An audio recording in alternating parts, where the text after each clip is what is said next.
Millionaire CEO sees poor little girl playing piano in the subway to save her mom, not knowing she is his daughter. Before the story begins, wherever life has placed you today, this message is for you. The grand arched ceiling of Grand Central. Station echoed with the sounds of hurried footsteps, announcements, and the constant hum of New York City's pulse. Among the crowd walked Alex Thornton, his tailored suit and confident stride marking him as someone who commanded respect in the corporate world. At 42, the CEO of Thornton Technologies had mastered the art of moving through spaces without truly being present in them. Today had been particularly draining. Board meetings where numbers mattered more than people, just as his father had taught him. Alex checked his watch. 6:37 p.m. His driver would be waiting, and tomorrow's merger papers needed reviewing before bed. That's when he heard it. Delicate piano notes cutting through the station's chaos like sunlight through storm clouds. The melody was hauntingly familiar, a classical piece he hadn't heard played with such emotion in years. Alex stopped, causing a businessman to nearly collide with him. Something about those notes pulled at him, tugging at memories he'd locked away long ago. Before he realized it, his feet were carrying him toward the music. Turning a corner near the West Concourse, he found the source. A small girl with auburn hair sat at a worn electronic keyboard, her fingers dancing across the keys with extraordinary precision. A small jar with a few bills and coins sat beside her. The crowd flowed around her like water around a stone. Most people too busy to notice the magic being created by such tiny hands. But Alex couldn't move. The skill, the emotion in her playing, it was beyond her years. When she finished, the girl looked up, and Alex felt something shift inside him.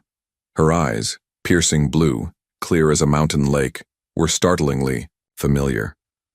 They were, he realized with an inexplicable jolt, identical to his own. Without thinking, Alex reached for his wallet and approached the makeshift performance space. He placed a $100 bill in the jar. "Thank you, sir," the girl said, her voice small but confident. "That's very generous." "You play beautifully," Alex replied, finding his voice oddly tight. "Where did you learn?" "My mom taught me. She went to Juilliard," she answered proudly. "I'm Lily Matthews. I'm Alex." He hesitated before adding, "Why are you playing here instead of practicing at home?" Lily's small hands rested momentarily on the keys. "Mom's sick. Cancer. I'm helping. With her medicine money." She gestured to the jar. "Insurance doesn't cover everything." Something twisted in Alex's chest. Pain, recognition, or perhaps something he couldn't yet name. "How old are you, Lily?" he asked, though he wasn't sure why it mattered.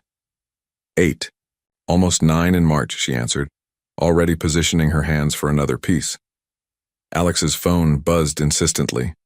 Charlotte, his assistant, reminding him of his next appointment. The real world intruding on whatever strange moment this was. "I have to go," he said, surprised by his reluctance. "Keep playing. You have a gift." As he walked away, the sound of Lily's music followed him, weaving through the station like a thread pulling tight around his heart. In the back of his town car, speeding toward his next obligation, Alex couldn't shake the image of those blue eyes, so like his own, or the strange sense that something fundamental had just shifted in his precisely ordered life. He didn't know it yet, but nothing would ever be the same again. The elevator creaked as it ascended to the 4th floor of the aging apartment building in Queens. Lily Matthews clutched her small backpack containing her music sheets and the day's earnings. The hallway. Lights flickered as she made her way to apartment 412, carefully unlocking the door with the key she wore on a string around her neck. "Mom, I'm home," she called softly, setting her backpack down by the door. The modest apartment was neat but worn, filled with second-hand furniture and walls adorned with framed sheet music instead of expensive art. From the small bedroom came a weak voice. "In here, sweetheart." Sophia Matthews sat propped against pillows, a colorful scarf wrapped around her head. At 36, her face still held remarkable beauty, though illness had hollowed her cheeks and dulled the sparkle in her eyes. A half-finished cup of tea and an open book rested on the nightstand beside a collection of prescription bottles. How was your session today? Sophia asked, her smile brightening as Lily climbed onto the bed beside her. Lily reached into her pocket, proudly displaying the day's collection of bills and coins. Really good. Look, Mom, someone gave me $100. Sophia's eyes widened. 100?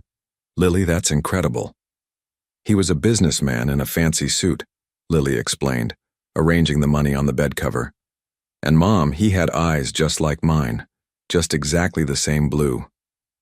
Something flickered across Sophia's face. Surprise, perhaps anxiety, but she quickly masked it with a smile. Well, that was very generous of him. Did you thank him properly? Of course, Lily nodded. He said I play beautifully. Sophia brushed a strand of hair from Lily's face. Because you do. Now, help me to the kitchen. I'm feeling strong enough to make us some dinner. As Sophia slowly stood, Lily instinctively moved to support her mother's weight. This role reversal had become their new normal since the diagnosis 6 months ago. Breast cancer, stage 2. Treatable, the doctor said, but the treatments were brutal. Did you take your medicine at noon? Lily asked with the seriousness of a much older child. Yes, Nurse Matthews, Sophia teased gently, squeezing her daughter's hand. In the kitchen, while Sophia warmed leftover soup, Lily organized their medication schedule for the following day. Her childhood was measured not in playdates but in chemotherapy appointments, insurance calls, and the constant calculations of how to stretch their limited resources. Later, as Sophia rested on the sofa, Lily retrieved her treasured possession from the bookshelf, a framed photograph partially hidden behind music books. It showed a younger, radiant Sophia in a Juilliard practice room, her arm around a partially visible man whose face was cut off in the frame. This fragment of the past was Lily's only connection to the father she'd never known. Tell me about my dad again? Lily asked, a nightly ritual that brought comfort in its familiarity. Sophia's eyes grew distant. He was brilliant, a natural musician like you, passionate about creating beautiful things. Why did he leave? The question that always followed. Sometimes life pulls people in different directions, Sophia answered, the same gentle evasion she always offered. But he gave me you, and that's the greatest gift I could have received.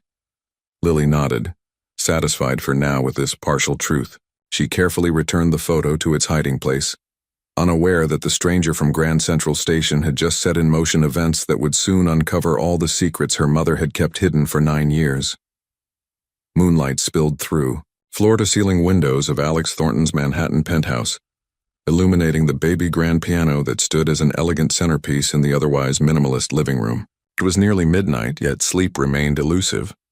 Alex's fingers hovered over the keys before beginning to play, the very same classical piece he'd heard the little girl perform in Grand Central that afternoon. The melody flowed from his hands, with practiced precision yet even to his own ears. It lacked the emotional depth that had made Lily's rendition so captivating. As he played, memories rushed back like a tide he'd spent years holding at bay. Music won't build an empire, Alexander. His father's voice echoed from 20 years ago. Thorntons run businesses, not concert halls. The scene unfolded in his mind. 19-year-old Alex standing in this very apartment. Then his father's, with acceptance letters from both Juilliard and Harvard Business School on the table between them. Richard Thornton had been unmovable, his steel gray eyes cold as he tore the Juilliard letter in half. This discussion is finished. You'll attend Harvard in the fall. Alex's fingers faltered on the keys as the bitterness of that moment resurfaced. His father had been dead for 2 years now, yet his influence remained, woven into the fabric of Alex's carefully constructed life. The intercom buzzed, breaking his reverie. Mr. Thornton, it's Charlotte. I have those contracts you requested, came his executive assistant's voice. Alex glanced at his watch, surprised. Charlotte, it's midnight. What are you still doing at the office? The next tech merger won't prepare itself, she replied with her typical efficiency. May I come up?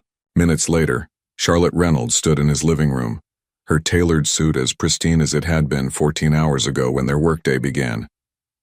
She placed a folder on the coffee table but paused when she noticed the piano with its open sheet music. "I didn't know you still played," she remarked, genuine surprise in her voice. "I don't," Alex said, closing the piano lid. Not really. Charlotte had been with him for 7 years, long enough to notice the subtle changes in his demeanor. "You seem distracted today, since you returned from your lunch meeting, actually." Alex considered deflecting but found himself saying, "I met someone, a child playing piano in Grand Central, 8 years old with more natural talent than most adults." "That's sweet," Charlotte smiled. "Perhaps Thornton Technologies could sponsor a children's music program. It would align well with our community initiatives." Alex nodded absently, but his mind was elsewhere. The little girl's eyes, his eyes, and the strange pull he'd felt toward her. "What was the name of that music student I dated briefly during my Harvard years?" he asked suddenly. "The one from Juilliard?" Charlotte raised an eyebrow. "Sophia, something? I remember your father was particularly opposed to that relationship."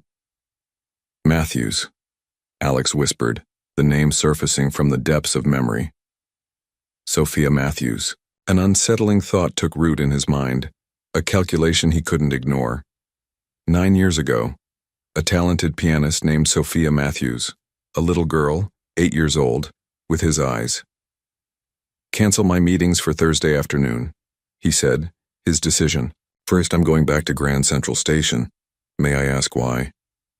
Charlotte inquired, her professional curiosity piqued.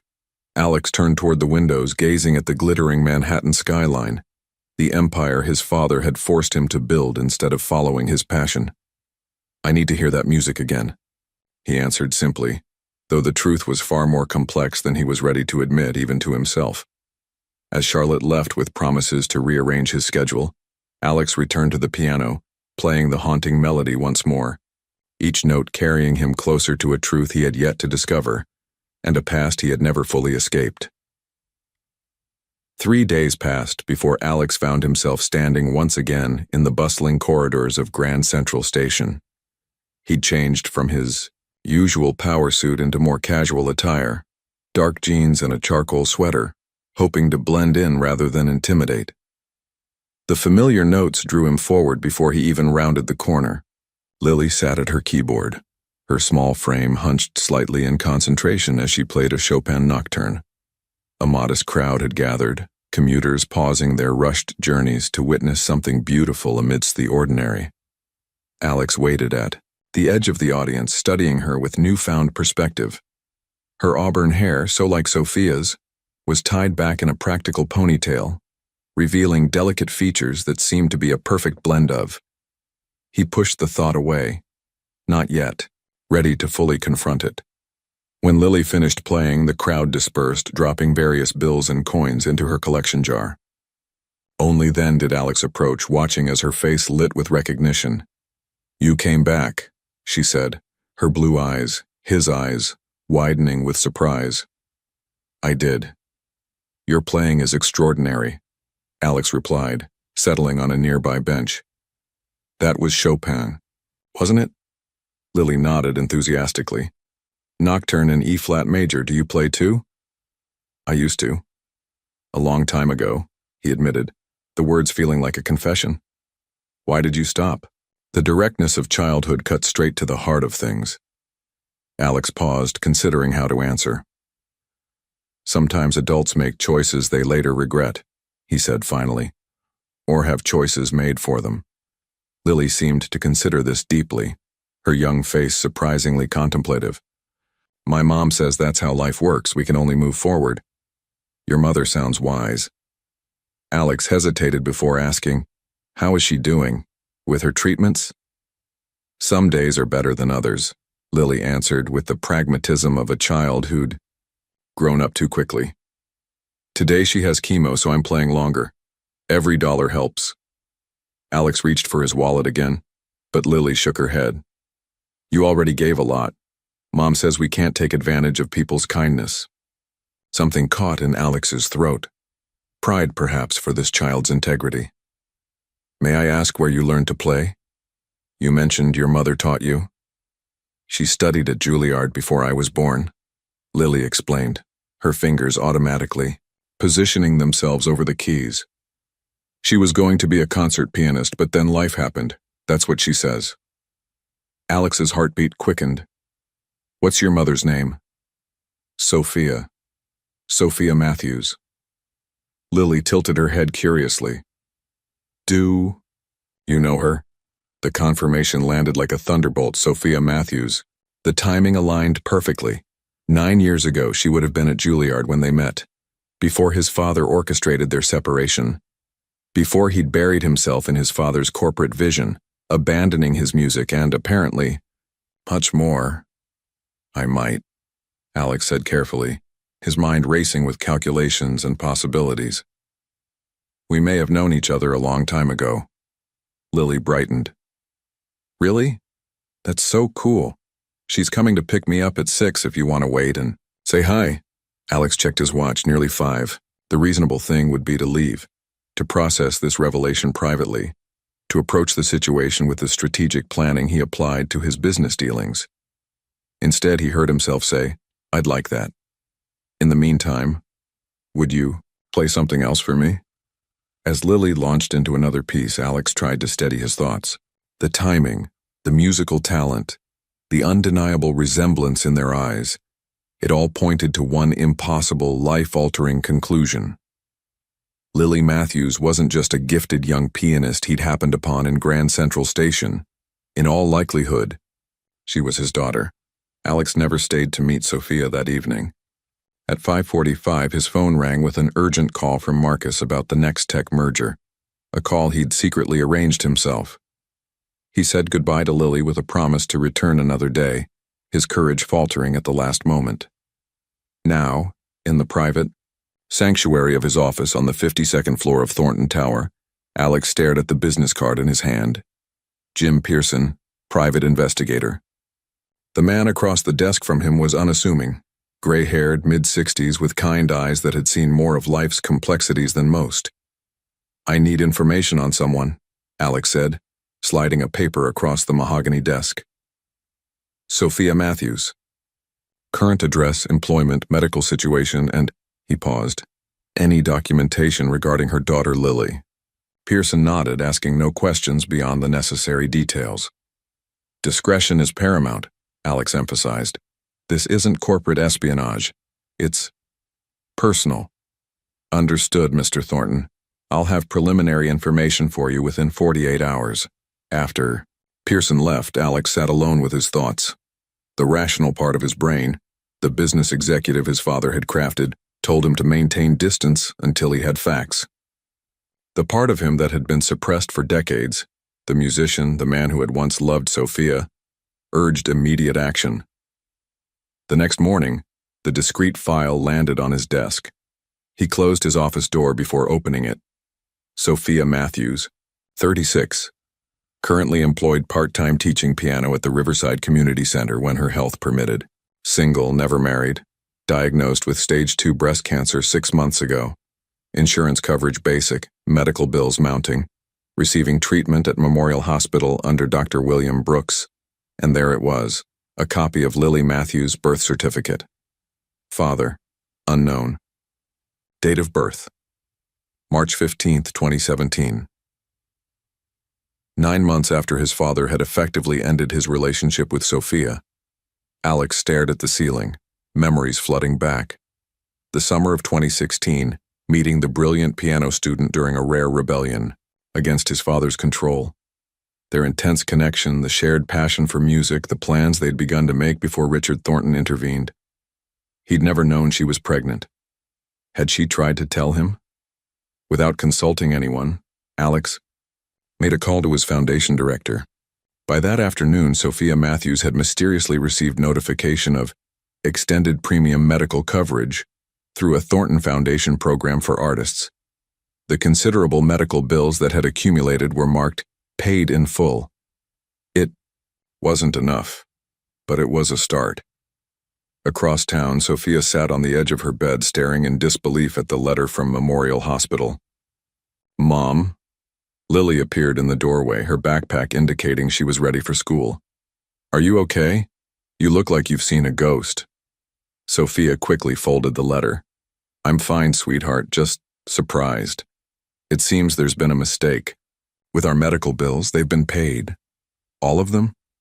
Lily's eyes widened. "But how? Did Aunt Rachel help us?" "No. It's from a foundation grant. For musicians." Sophia's mind was racing. The timing, right after Lily mentioned meeting a businessman at Grand Central. It couldn't be coincidence. After seeing Lily off to school, Sophia pulled out an old shoebox from the back of her closet. Inside lay memories she'd preserved, despite their pain, concert programs from Juilliard, dried flowers, and beneath it, all, a photograph. The complete version of the one Lily treasured before Sophia had cut it down to hide the man's identity. In it, she stood beside a younger Alex Thornton, both beaming in a Juilliard practice room, his arm around her waist. His eyes, the same striking blue Lily had inherited, filled with promise and passion. "He knows," she whispered to the empty room. "Somehow he's found us." That evening, as Lily practiced piano, Sophia watched her daughter's hands move across the keys with the same natural grace Alex had possessed. "Tell me about my father again," Lily requested, as she often did between pieces. Sophia sat beside her on the piano bench. "He was a talented musician who had to follow his family's business," she said carefully, the truth wrapped in partial disclosure. "He had the most beautiful blue eyes, just like yours." "Do you think I'll ever meet him?" Lily asked, a question she'd asked hundreds of times before. For the first time in 9 years, Sophia's answer changed. "Perhaps someday," she said softly, unaware that someday was approaching faster than she could possibly imagine. 4 weeks after his first encounter with Lily, Alex stood in the boardroom of Memorial Hospital, surrounded by administrators eager to accept a generous donation from Thornton Technologies. The company would sponsor a new music therapy program for cancer patients, a program conveniently located on the same floor where Sophia Matthews received her treatments. "The Thornton Foundation believes in healing through music," Alex explained, his voice steady despite his racing heart. "We'll provide instruments, instructors, and performance spaces throughout the hospital." Dr. Andrea Wilkins, the hospital director, beamed. "This is tremendous, Mr. Thornton. May I ask what inspired such a specific initiative?"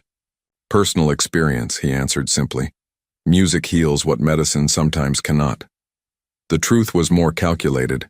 This program created a legitimate reason for his presence at the hospital without raising suspicions. A chance to observe Sophia before approaching her directly. That chance came sooner than expected. As Alex toured the oncology wing, he spotted her immediately, thinner than he remembered, a colorful scarf wrapped around her head, but unmistakably Sophia. She sat in a treatment chair, an IV connected to her arm, flipping through a magazine while a nurse checked her vitals. Alex's steps faltered. 9 years had passed since he'd seen her, since his father had orchestrated their separation with lies and manipulation. The woman who might have become his wife, the mother of his child, reading a magazine while poison dripped into her veins to keep her alive. Dr. Wilkins followed his gaze. "That's one of our weekly patients, Ms. Matthews. Remarkable woman, still. Teaches piano despite everything. Her daughter performs at Grand Central to help with expenses." Alex nodded, feigning polite interest while his mind raced. He couldn't walk away now. Taking a deep breath, he approached as Dr. Wilkins continued the tour with the rest of the group. "Sophia?" She looked up, her expression transforming from confusion to shock in an instant. "Alex." He stood awkwardly beside her chair. "I didn't expect to see you today. I'm here announcing a music therapy program." "Of course you are," Sophia replied, her tone guarded. Her eyes, different from Lily's, a warm brown rather than piercing blue, studied him carefully. "Quite a coincidence. Is it?" He held her gaze, a moment of tense silence stretched between them. Finally, Sophia glanced at the clipboard hanging from her treatment chair. Alex's eyes followed hers, catching sight of the paperwork with Lily's name listed as emergency contact. Below it, birth date March 15th, 2017. "She has your eyes," Sophia said quietly, confirming what didn't need confirmation. "When were you going? To tell me?" The question emerged more sharply than he intended. "I tried," she answered, her voice steady despite the emotions clearly churning beneath. "Your father made it very clear you wanted nothing to do with us." The nurse returned before Alex could respond. "Ms. Matthews, we need your updated insurance information." She handed Sophia a tablet displaying the Thornton Foundation logo prominently at the top of the screen. Sophia looked from the tablet to Alex, comprehension dawning. "The foundation grant, that was you." "The least I could do," he said softly. "Mr. Thornton," Dr. Wilkins called from down the hall. "The board members are waiting for you in the conference room." Alex hesitated, torn between professional obligation and 9 years of unanswered questions. "We need to talk, Sophia. About everything." "Lily performs at Grand Central on Thursdays and Fridays," she replied, her eyes holding his. "I pick her up at 6. He understood her meaning instantly. She was offering a controlled meeting, a chance to reconnect as the adults they'd become, not the young lovers who'd been forced apart. "I'll be there," he promised, before rejoining his group. As he walked away, Alex felt Sophia's gaze on his back, and the weight of all they'd lost and possibly found again settled on his shoulders. By the time he reached the conference room, one thought dominated his mind. The child he'd discovered by chance, drawn by her music, was undeniably his daughter, and nothing in his carefully constructed world would ever be the same again. The giant clock in Grand Central showed 5:15 p.m. as Alex approached Lily's performance spot for what had become a twice-weekly ritual over the past 3 weeks. She was playing Beethoven today, her small fingers stretching to reach complex chord progressions. The case of her electronic keyboard now displayed a neat handwritten sign: "Music for Mom's Medicine." Alex had been careful, building trust gradually, never revealing the truth before Sophia deemed it appropriate. To the outside world, he was simply a patron of the arts, a businessman who appreciated musical talent. To Lily, he was becoming a mentor, perhaps even a friend. He placed his customary donation in her jar and waited until she finished playing. "That was beautiful, Lily. Your dynamics are improving." She beamed at the recognition. "I've been practicing. Mom says you have to feel the music, not just play the notes." "Your mom is absolutely right." Alex reached into his messenger bag, a departure from his usual briefcase, and pulled out a folder of sheet music. "I thought you might enjoy trying these pieces." Lily's eyes widened as she flipped through the pages. "These are amazing. But," she hesitated, "some look really difficult." "That's why I brought you this," Alex said, producing a small digital tablet. "It's loaded with tutorials and has an app that can help you work through challenging passages. The battery lasts for days, and you can use it anywhere." "I can't take this," Lily protested, though her fingers were already tracing the screen with longing. "It's too expensive." "It's not a gift, it's a loan," Alex clarified, having learned that Sophia had instilled fierce independence in her daughter. "A proper musician needs proper tools. You can return it when you've mastered everything on it."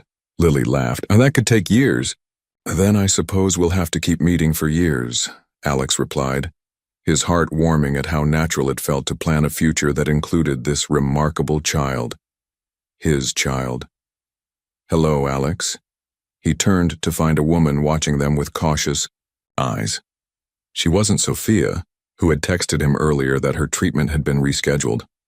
"You must be Rachel," he said, recognizing her from Jim Pearson's thorough background report. Rachel Wilson, 38, nurse at Memorial Hospital and Sophia's closest friend since college. The person who watched Lily during Sophia's treatments and consequently a potential ally or formidable obstacle. "And you're the mysterious businessman who's suddenly very interested in a little girl's piano playing," Rachel replied, her protective instinct evident in every word. Lily, oblivious to the tension, interrupted. "Rachel, look what Mr. Thornton brought me." A piano tablet with tutorials and everything. Rachel's eyebrows lifted slightly at his surname. Thornton? As in Thornton Technologies? The very same, Alex confirmed, meeting her scrutinizing gaze steadily. Lily, why don't you pack up your things while I chat with Mr. Thornton? Rachel suggested, her tone leaving no room for negotiation. Once Lily was occupied, Rachel turned to Alex, arms crossed. Sophia told me about your history. What exactly are your intentions here? The directness of the question was refreshing after weeks of careful navigation. To be whatever Lily needs me to be, he answered honestly. At Sophia's discretion. And if Sophia's health continues to decline, what then? The possibility struck Alex like a physical blow. The investigator's report had been optimistic about Sophia's prognosis, but cancer was unpredictable. Then I'll be there for Lily, he said firmly. In whatever capacity Sophia feels is appropriate. Rachel studied him for a long moment before her posture softened slightly. Lily's flourishing with your encouragement. Her playing has improved tremendously. But if you hurt her, or Sophia, I understand. Alex nodded, respecting the fierce protection. I have 9 years to make up, for even if most of that time I was unaware of her existence. Their conversation was interrupted by Lily's return, keyboard packed away, tablet clutched protectively to her chest. Already, as they prepared to leave, Alex's phone rang, an unfamiliar number with the Memorial Hospital prefix. Concern immediately flooded him. Excuse me, I need to take this, he said, stepping aside. The voice on the other end was clinical, efficient. Mr. Thornton, this is Memorial Hospital. You're listed as an emergency contact for Sophia Matthews. There's been a complication. As the nurse continued explaining, Alex felt the carefully constructed bridges he'd been building suddenly suspended over an abyss of uncertainty. Mid-May 2025, the boardroom of Thornton Technologies hummed with tension. Alex sat at the head of the mahogany table surrounded by executives whose concern was palpable.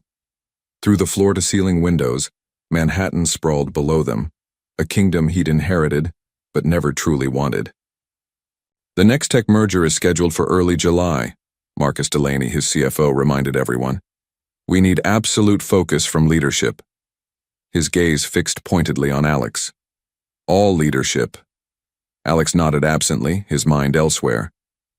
3 days had passed since Sophia's emergency surgery for a severe infection, a dangerous complication of her compromised immune system. 3 days of hospital visits, of sitting beside Lily in the waiting room, of watching his daughter's small shoulders carry a burden no child should bear. Alex? Charlotte's voice broke through his thoughts. Your input on the projection models? The models are fine, he replied, straightening in his chair. Continue with the implementation schedule as planned. Marcus cleared his throat. About the investment committee meeting tomorrow. Reschedule it, Alex interrupted. I have a prior commitment. The prior commitment was Lily's return to Grand Central after her 3-day absence. He'd promised to be there, to provide some normalcy while Sophia stabilized. After the meeting adjourned, Marcus lingered, closing the boardroom door. A word, Alex? Marcus had been with Thornton Technologies for 15 years, longer than Alex himself. At 52, he was Richard Thornton's final executive hire before retirement, and sometimes Alex wondered where Marcus's true loyalties lay. I've noticed your distraction these past weeks, Marcus began, his tone carefully balanced between concern and criticism. The board is asking questions. The board will have my full attention when it matters, Alex replied coolly. And this sudden interest in music therapy programs, the missed meetings, the mysterious appointments that Charlotte guards like state secrets? Marcus pressed. There are rumors, Alex. Alex's jaw tightened. My personal life is not corporate business, Marcus. It becomes corporate business when it affects Thornton Technologies, Marcus countered. Your father built this company on focus and discipline. My father is dead, Alex said flatly, the words hanging in the air between them. And I'm not him. Marcus regarded him for a long moment before nodding slowly. No, you're not. That's becoming increasingly clear. After Marcus left, Alex stood by the window watching the city below. His phone buzzed with a text from Rachel. Lily waiting at Grand Central, where are you? He checked his watch, 5:40 p.m. He'd lost track of time. Charlotte, he called, grabbing his jacket. Cancel everything for the rest of the day. 15. Minutes later, he burst into Grand Central Station, scanning frantically for Lily's usual spot. The space was empty. No keyboard, no sign, no little girl with auburn hair and blue eyes. Panic rose in his chest as he searched the surrounding areas. His phone rang. An unknown number. Mr. Thornton, this is Rachel Wilson. I have your number. From Sophia's contacts. Rachel, I'm so sorry. The board meeting ran long. Lily's here at Memorial, Rachel interrupted. She came straight to the hospital instead of going to Grand Central. She's playing the piano in the waiting area. I thought you should know. Relief washed over him. I'll be right there. 20 minutes later, Alex stepped off the elevator into Memorial Hospital's third-floor waiting area. The sound of piano music, hauntingly familiar, led him to a small sitting room where Lily played an upright piano donated through the Thornton Foundation. He stood silently, listening as she performed a piece he hadn't heard in nearly a decade. The notes stirred memories long buried, late nights in Juilliard practice rooms, his fingers moving across keys instead of spreadsheets, his heart following music instead of profit margins. When Lily finished, he approached quietly. That was beautiful. What's it called? She looked up, her face brightening. Midnight Sonata.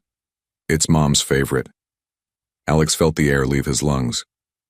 Where did you learn it? I don't remember giving you that sheet music. You didn't, Lily explained, scooting over on the bench to make room for him. Mom taught it to me. She says it was written by my father. The world seemed to stop around him. The Midnight Sonata, his composition from his final semester at Juilliard, the piece he'd written for Sophia before his father intervened. The piece he'd never published, never shared beyond their private circle. Your father wrote this? He asked carefully, his heart hammering. Lily nodded, her fingers returning to the keys. Mom says he was really talented. That's why she kept it to remember him by. As Lily began playing again, Alex caught Rachel watching from the doorway, her expression confirming what he now knew with absolute certainty. Sophia had preserved his music, had taught their daughter to play the notes he'd written years before she was born, had kept him alive in Lily's heart even while believing he'd rejected them both. The truth was inescapable now, and so was the conversation he needed to have with Rachel. Chapter 9. The truth emerges. The hospital cafeteria was nearly empty at this late hour. Alex sat across from Rachel, both cradling cups of mediocre coffee while Lily dozed on a nearby couch, exhausted from her emotional day. She plays it beautifully, Alex said, breaking the silence. The Midnight Sonata. Rachel studied him carefully. You wrote it, didn't you? My final composition at Juilliard. Alex rotated his cup slowly. I never published it, never performed it publicly. It was just for Sophia and me. She kept everything, Rachel said quietly. Every composition, every note you wrote her. She claimed it was because Lily deserved to know her musical heritage, but I always suspected she never truly let you go. Alex's throat tightened. I need to know what happened, Rachel. After we were separated.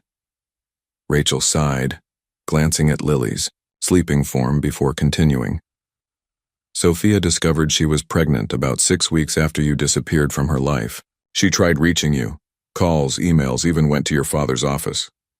I never received any messages, Alex said, the familiar anger toward his late father rising again. Your father intercepted her, Rachel confirmed. Told her you were engaged to someone suitable for the Thornton legacy and wanted nothing to do with a pregnant music student. Offered her money to disappear. Which she refused, Alex surmised. Rachel nodded. She tore up the check in his face, said her child deserved better than to be bought off. Your father threatened to ruin her career if she pursued you. She was 27, pregnant, terrified, but still she wouldn't take his money. Alex closed his eyes briefly, imagining Sophia facing down Richard Thornton, a formidable opponent even for seasoned executives. She never told anyone you were Lily's father, Rachel continued. Not even me until recently. She created that story about a talented musician forced into business to explain Lily's father without lying. She thought it would be easier for Lily to believe her father didn't know about her than to think he'd rejected her. But she kept my music alive, Alex said, the realization both painful and beautiful. Music was her connection to you, and Lily's inheritance. She made sure Lily would know that part of you even if she never met you. Rachel hesitated. When she got sick, she added you to her emergency contacts. I think part of her always hoped someday that I would find them, Alex finished. Rachel nodded. Sophia's strongest trait has always been hope, even facing cancer, even raising Lily alone. She never became bitter. Alex looked toward Lily, her small chest rising and falling in peaceful sleep, unaware of the truths being spoken about her existence. What happens now? Rachel asked. I need to talk to Sophia, Alex replied. Once she's stronger, we need to decide together how to tell Lily, how to move forward. And if Sophia doesn't recover? Rachel's question was gentle but necessary. The possibility sent ice through Alex's veins. Then I'll be there for Lily, in whatever capacity she needs. You'd change your entire life? Give up board meetings and corporate jets for school pickups and homework? Without hesitation, Alex answered, surprising himself with the immediacy of his response. Rachel considered him for a long moment before reaching a decision. Sophia regains consciousness tomorrow morning. The doctors are keeping her sedated until then. Be here at 10. I'll make sure you have time alone with her. As Rachel gently woke Lily to take her home, Alex remained at the table, contemplating the conversation that awaited him and the new beginning it might represent for all of them. The steady beep of medical monitors provided a somber soundtrack as Alex entered Sophia's hospital room. 3 days after her emergency surgery, she sat propped against pillows, pale but alert. Sunlight streamed through half-drawn blinds, casting alternating patterns of light and shadow across the bed. Their eyes met, and 9 years collapsed into a heartbeat. Rachel said you wanted to talk, Sophia said, her voice stronger than he'd expected. Alex moved to the chair beside her bed, not yet sitting. Is this a good time? The doctors say I'm stable, she finished. And we've waited long. Enough, don't you think? He nodded, settling into the chair. For a moment, neither spoke, the weight of unshared years hanging between them. Lily plays the Midnight Sonata beautifully, Alex finally said. A small smile touched Sophia's lips. She does. Better than I ever could. Why did you teach it to her? After everything that happened? Sophia looked toward the window. Because regardless of how things ended between us, that music was part of her heritage. I wanted her to have something real of you, even if she never knew who you were. I would have been there, Sophia, Alex said, the words emerging more intensely than he intended. If I had known about her, would you? Sophia challenged gently. Your father made a convincing case that you'd chosen your path, and it didn't. Include a pianist from Juilliard or an unexpected child. My father lied, Alex stated flatly. To both of us. Sophia studied him, her gaze penetrating. I suspected as much eventually, but by then years had passed. You were CEO of Thornton Technologies, featured in business magazines. I was a single mother teaching piano lessons. The gap seemed unbridgeable. Until cancer forced your hand, Alex observed. Cancer clarifies priorities, she acknowledged. When your mortality becomes tangible, you start considering contingencies you'd rather not face. Like who would care for Lily if you couldn't? Sophia nodded. I added you to my emergency contacts 6 months ago when I was diagnosed. I never expected you'd actually appear in Grand Central Station like some scene from a film. I heard her playing, Alex said simply. I was drawn to the music before I ever saw her face. She inherited your gift, Sophia said, and your eyes. A comfortable silence settled between them, the first since their reunion. Outside the door, hospital staff bustled past, a world continuing while theirs paused for this necessary conversation. "I want to know her, Sophia," Alex said finally, "not just as the man who brings her sheet music twice a week, as her father. And your company, your board, the life you've built, will adjust," he said with newfound certainty. "Or they won't. Either way, I won't miss another day of her life if I can help it." Sophia's expression softened. She's not going to understand immediately. She may be angry we kept this from her. "We'll handle it together," Alex promised, then hesitated. "If that's what you want." "What I want," Sophia said carefully, "is for Lily to have her father in her life. What I want is for her future to be secure if this cancer takes an unexpected turn." "It won't," Alex said quickly. "Dr. Chen is an excellent oncologist," Sophia acknowledged, "but we need to be realistic. I want legal protection for Lily. A paternity test to formalize your rights as her father." The clinical terminology jarred Alex. "You don't trust my word?" "I trust your intentions today," Sophia replied, "but I need to ensure Lily's tomorrow regardless of what happens to either of us. The paternity test isn't about trust, it's about protection." Understanding dawned. Sophia wasn't questioning his commitment. She was ensuring Lily would never be separated from her father again, even if she herself weren't there to advocate for their daughter. "Whatever you think is best," Alex agreed. "But Sophia, you're going to beat this, and we'll have time to figure out the rest together." She reached for his hand, her fingers cool against his. "We'll take it one day at a time, starting with telling Lily the truth when I'm discharged, not before." "Agreed," Alex said, squeezing her hand gently.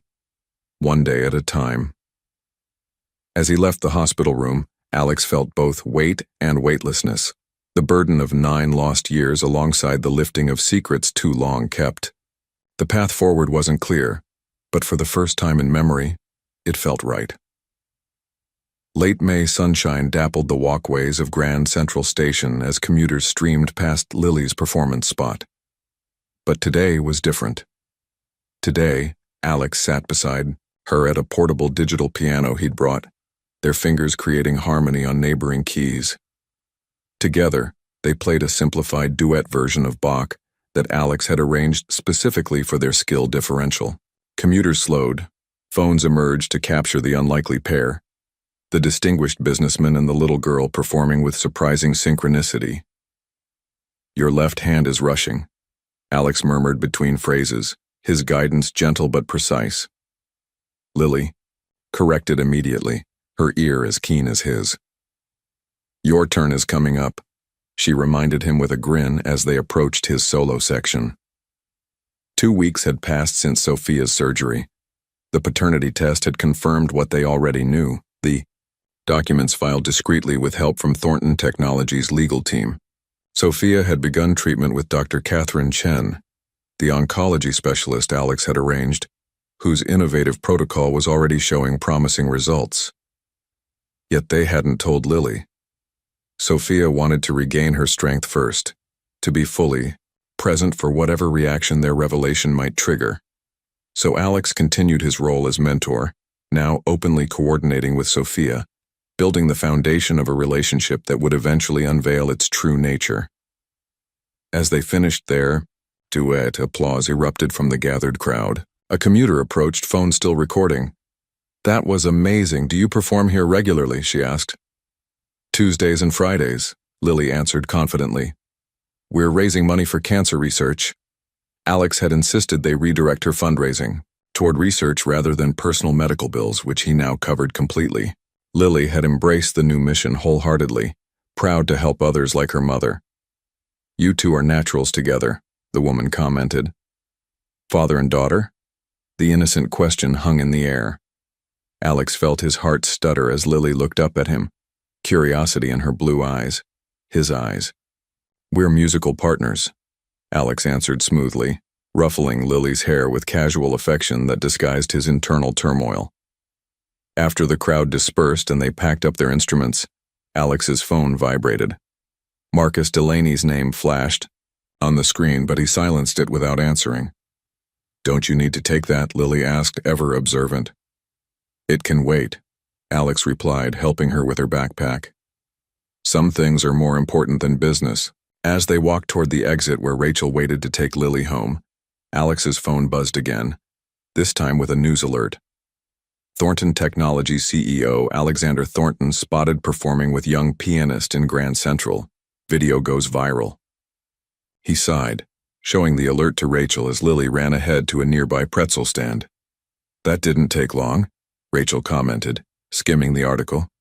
"Are you ready for this? The questions it will raise?" "I don't have a choice," Alex replied.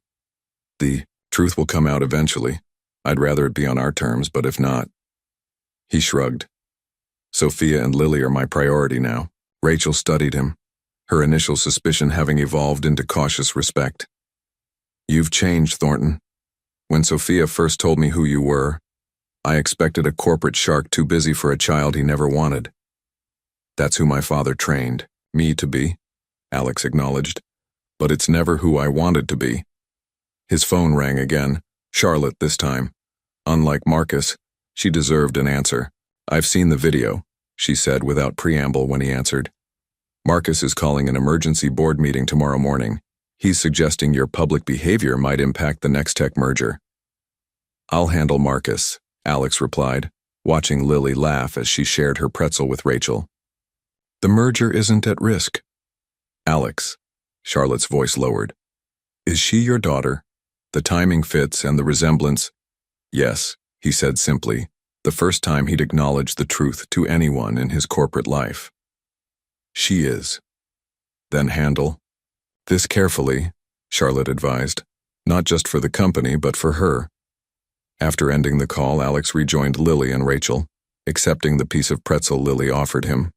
Tomorrow would bring corporate battles and strategic decisions, but today, watching Lily's animated description of the music she wanted to learn next, today was perfect exactly as it was. Early June brought warm evenings to Manhattan, perfect for the dinner Alex had arranged in his penthouse apartment. The terrace doors stood open, allowing a gentle breeze to carry the scent of the rooftop garden inside. Sophia sat at the table, noticeably stronger than she'd been even a week ago. Dr. Chen's treatment protocol was working. Her color had improved, and she'd regained some of the weight her illness had stolen. "This view is incredible," she said, gazing at the city lights emerging as dusk settled. "Lily hasn't stopped talking about it since she arrived." Alex smiled, watching as Lily explored his living room, drawn inevitably to the baby grand piano in the corner. Her fingers traced the polished wood with reverence. "May I?" she asked, looking back at the adults. "Of course," Alex nodded, sharing a meaningful glance with Sophia. They'd agreed tonight wouldn't be the night for revelations, but rather for building comfort and connection. As Lily began to play, Alex moved to the kitchen to finish preparing their meal. A simple pasta dish from a recipe Sophia had mentioned was Lily's favorite. Cooking was a newly discovered pleasure, one of many simple joys he'd denied himself in his corporate ascent. "Need help?" Sophia asked, joining him at the counter. "I think I've got it," he replied, then laughed self-consciously. "Though I'm not sure I've ever cooked for anyone before." "Never?" Sophia raised an eyebrow.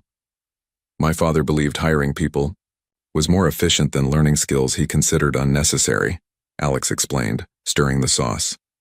"I inherited his staff along with his company. And now the CEO makes his own pasta sauce," Sophia observed with a gentle smile.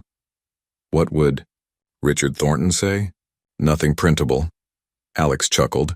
From the living room, Lily's playing shifted to a familiar progression, the opening notes of Midnight Sonata. Alex and Sophia both paused, listening as their daughter interpreted the piece that had once represented their love story. "She's added her own embellishments," Alex noted, moving to the doorway to watch. "She does that," Sophia said, standing beside him. "Takes something established and makes it uniquely hers, like someone else I once knew." The domestic comfort of the moment struck Alex profoundly. This vision of what might have been, what could still be. For 9 years, he'd lived in this expansive apartment without it ever feeling like a home. Tonight, with Lily's music filling the space and Sophia beside him, it finally did. Later, as they enjoyed dinner on the terrace, Lily peppered Alex with questions about his piano. "It's a Steinway, isn't it? The touch is so responsive. When did you get it?" "It was my grandfather's," Alex explained. "The only possession my father allowed me to keep when I chose business school over Juilliard. Probably because it reminded him of his own father's passion for music." "So it's a family tradition?" Lily asked innocently. Alex met Sophia's eyes across the table. "Yes," he said softly. "I suppose it is." After dinner, Lily insisted on performing for them. A proper recital on a proper piano. She positioned herself with professional poise, announcing her program. "I'll be playing Midnight Sonata, composed by..." She paused, looking to her mother for permission. Sophia nodded slightly. "By my father," Lily finished, her voice carrying a hint of wistfulness. As she played, Alex felt tears threatening. She performed his composition with technical precision but also with emotional understanding beyond her years, as if she somehow sensed the love that had inspired its creation. When she finished, both adults were silent, moved beyond words. "Was it okay?" Lily asked, suddenly just an 8-year-old seeking approval. "It was perfect," Alex managed, his voice rough with emotion. He would be very proud. Later, after Lily had fallen asleep on the guest room bed, Sophia and Alex sat on the terrace, glasses of wine in hand. "We need to tell her soon," Sophia said quietly. "She's starting to ask more questions, and with the video circulating." "Whenever you're ready," Alex replied. "My schedule is clear. The company can survive without me for a day." Sophia studied him in the muted terrace lighting. "Are you sure about all this, Alex? It's one thing to discover you have a child, another, to integrate her, and her cancer-surviving mother, into your life permanently." Alex reached for her hand, holding it gently. "I've never been more certain of anything. You and Lily. You're the family I didn't know I was missing." The city hummed below them, millions of lives intersecting in countless ways. But on this terrace, in this moment, 3 lives were weaving together into something new yet somehow always meant to be.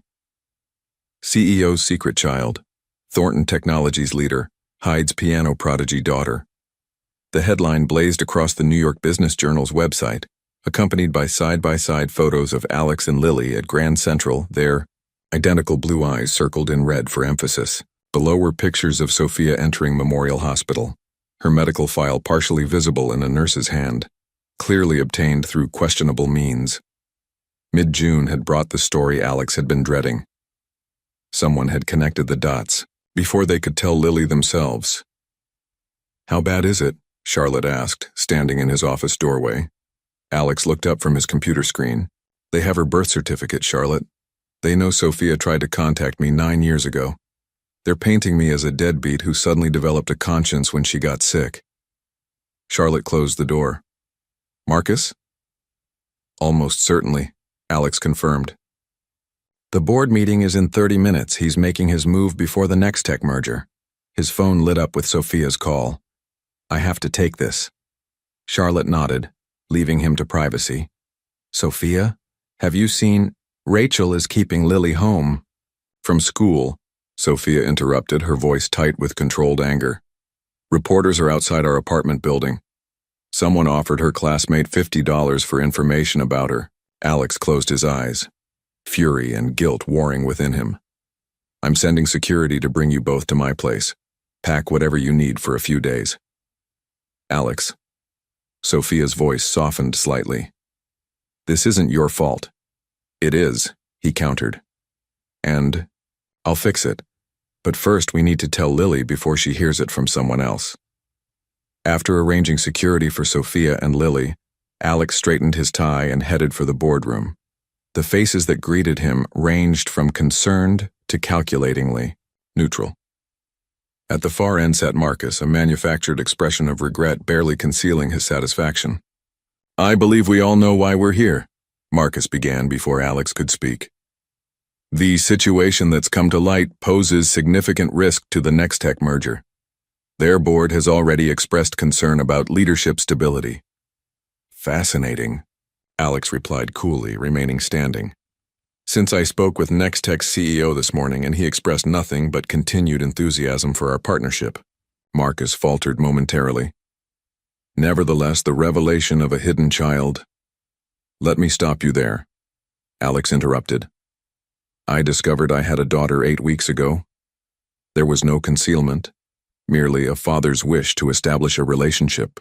Before subjecting an 8-year-old child to public scrutiny, he surveyed the room, making eye contact with each board member, which someone in this room clearly thought was unnecessary protection. Uncomfortable glances were exchanged. My private life is not board business," Alex continued. "But since it's been forced into discussion, yes, I have a daughter. Her mother is battling cancer with courage that would humble everyone in this room. And I intend to be there for both of them while continuing to lead this company into its most profitable quarter to date." Marcus recovered, pressing his advantage. "Noble sentiments, Alex. But Richard Thornton built this company on image as much as innovation. The scandal. My father," Alex cut in sharply, "deliberately kept me from my child. He intercepted communications, lied to the mother of his grandchild, and offered money to make her disappear.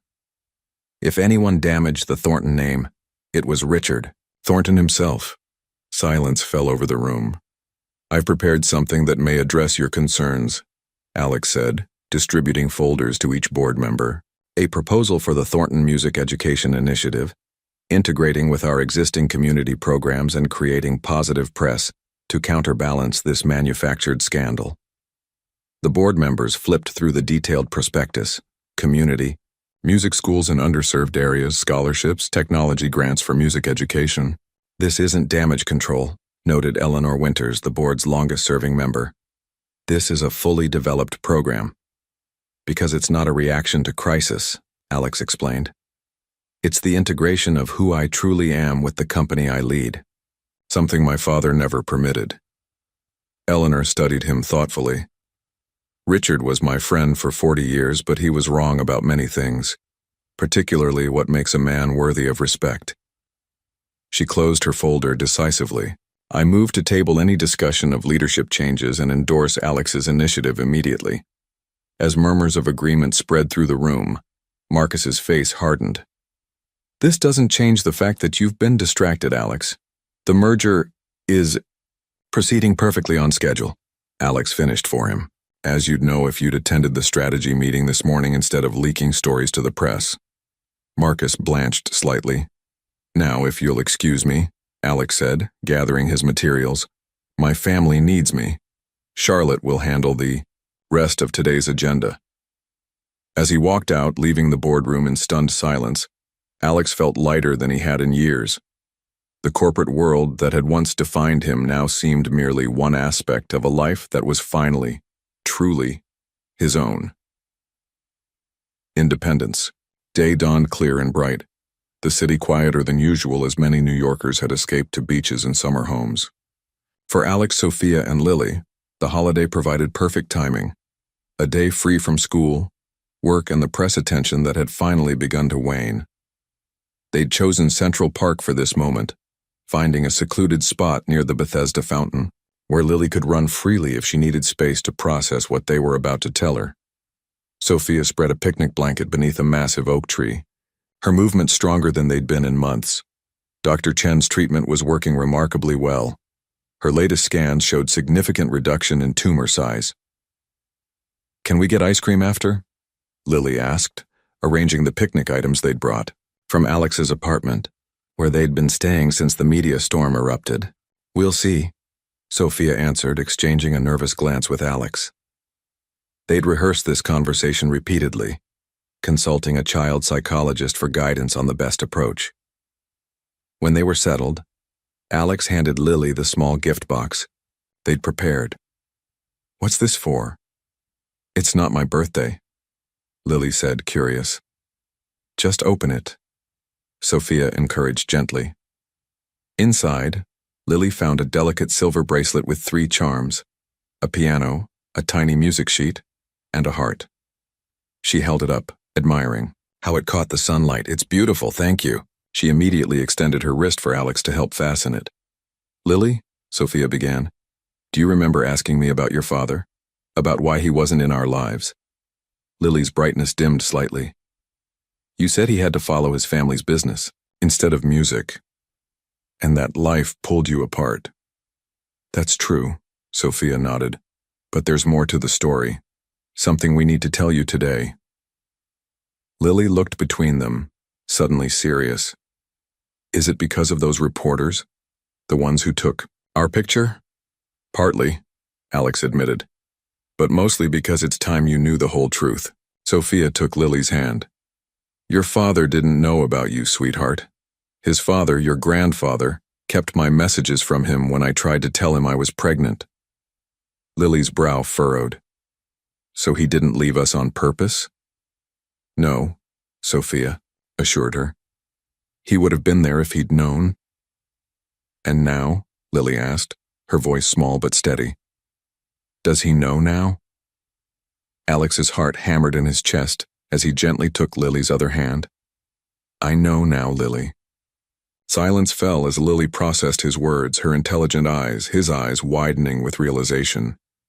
You, she whispered. You're my father. Alex nodded, words temporarily beyond him. Lily pulled her hands away, standing abruptly. But you've been coming to watch me play for weeks. You gave me music and the tablet, and why didn't you tell me? We wanted to be sure, Sophia explained, and we wanted to get to know each other first to make sure everything would be okay. So you've both been lying to me, Lily concluded, the hurt evident in her voice. This whole time? Not lying, Alex said carefully, waiting for the right moment. We didn't want to confuse or upset you. I'm not a baby, Lily protested, tears welling. I could have handled it. You're right, Sophia acknowledged. Maybe we were protecting ourselves as much as you. I was afraid you'd be angry that I kept you from your father, even though I thought I was doing what was best. And I was afraid you might not want me in your life, Alex admitted, after being absent for so long. Lily paced the small area, processing. Finally, she turned to them both. All those times you said my father wrote Midnight Sonata. You meant him? She pointed at Alex. Sophia nodded. He composed it when we were together at Juilliard, before his father made him choose business instead.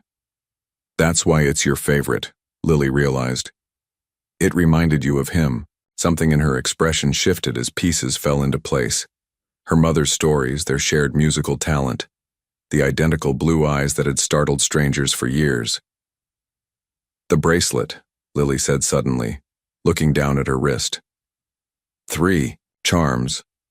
For the 3 of us, Alex confirmed softly. If you'll have me as your father. Lily stood perfectly still, her young face showing a complexity of emotions no child should have to navigate. Then, with the resilience only children possess, she asked, Do you know how to play Midnight Sonata as a duet? Alex blinked in surprise. I could arrange it. Then let's go back to the apartment and do that, Lily decided. I want to hear how it sounds when we play it together. It wasn't forgiveness yet, nor complete acceptance, but it was a beginning. Child's attempt to understand her place in a story more complicated than she'd ever imagined. As they gathered their picnic, Lily looked up at Alex. Can I still call you Alex until I get used to the other thing? You can call me whatever feels right, he assured her, his heart full beyond measure. We have all the time in the world. December snow fell softly outside the Manhattan School of Music, transforming the cityscape into a winter wonderland. Inside the warmth of the recital hall, parents and guests settled in their seats, programs rustling as they awaited the holiday showcase. In the front row, Alex adjusted his tie nervously, earning an amused glance from Sophia beside him. Her hair had grown back, shorter than before but framing her face beautifully. The doctors had used the word remission at her last appointment, a Christmas gift beyond measure. "Relax," she whispered, squeezing his hand. "She's been practicing for weeks. She's ready." "I know," Alex replied. "It's not her performance I'm worried about." 6 months had passed since their revelation in Central Park. 6 months of careful steps forward, occasional steps back, and the gradual weaving together of 3 separate lives into something that resembled a family. Lily had enrolled in the Manhattan School of Music's prestigious youth program, her talent flourishing under professional instruction. The house lights dimmed as the school's director took the stage, welcoming everyone to the holiday recital. Alex barely heard the opening performances, his mind focused on what was to come. Finally, the announcer's voice. "And now, Lily Matthews Thornton performing an original arrangement." Lily walked confidently to center stage, her holiday dress complemented by the silver bracelet that hadn't left her wrist since July. At 9 years old, she carried herself with poise beyond her years as she adjusted the microphone. "Before I play, I'd like to share something with you," she began, her clear voice carrying through the hall. 6 months ago, I was playing piano in Grand Central Station to help pay for my mom's cancer treatments. I'd never met my father. I thought he didn't know about me. Alex felt Sophia's grip tighten on his hand. "But then something amazing happened," Lily continued. "My music led him to find me. We discovered that melodies can build bridges across years and silence." She smiled toward the front row. "Tonight I'm playing a piece called Midnight Sonata. My father composed it before I was born, and my mother taught it to me even when they were apart. But I've arranged it differently, as a trio, because now we're together." At her nod, Alex and Sophia rose from their seats and joined her on stage, taking positions at the waiting instruments, Alex at the grand piano, Sophia with her violin. They had rehearsed this privately, but never before an audience, as Lily began the familiar opening. Alex's entrance followed, the melody deepening with his accompaniment. When Sophia's violin joined, weaving between their piano lines, the 3 distinct voices created something entirely new. The original composition transformed by their unified presence. From his place at the piano, Alex watched his daughter's confident hands, so like his own, moving across the keys. He saw Sophia's gentle smile as her bow danced across strings. 3 separate musicians creating harmony from a piece that had once been born of love, then carried by memory, and now rebuilt into something stronger. The audience sat transfixed as the final notes faded into perfect silence before erupting into thunderous applause. Lily beamed as she stood between her parents for their bow, her hand finding Alex's with newfound comfort. Backstage after the performance, surrounded by congratulations from Lily's teachers and classmates, Alex's phone buzzed with messages from Charlotte. The Thornton Music Foundation's latest initiative had secured its funding goal. The foundation that had begun as corporate damage control had evolved into his passion project, already changing lives across the city. "Dad?" Lily's voice still carried a hint of newness around the word. "Was it okay? Did I rush the middle section?" "It was perfect," Alex assured her, still marveling at being called Dad, a title more valuable than CEO had ever been. Later that evening, as they walked through light snowfall toward the waiting car, Lily skipping ahead with the exuberance of childhood, Sophia leaned against Alex's shoulder. "Not exactly how I imagined our lives would turn out," she observed. "Better?" he asked, watching their daughter's joy. "Different," Sophia corrected. "But yes, better.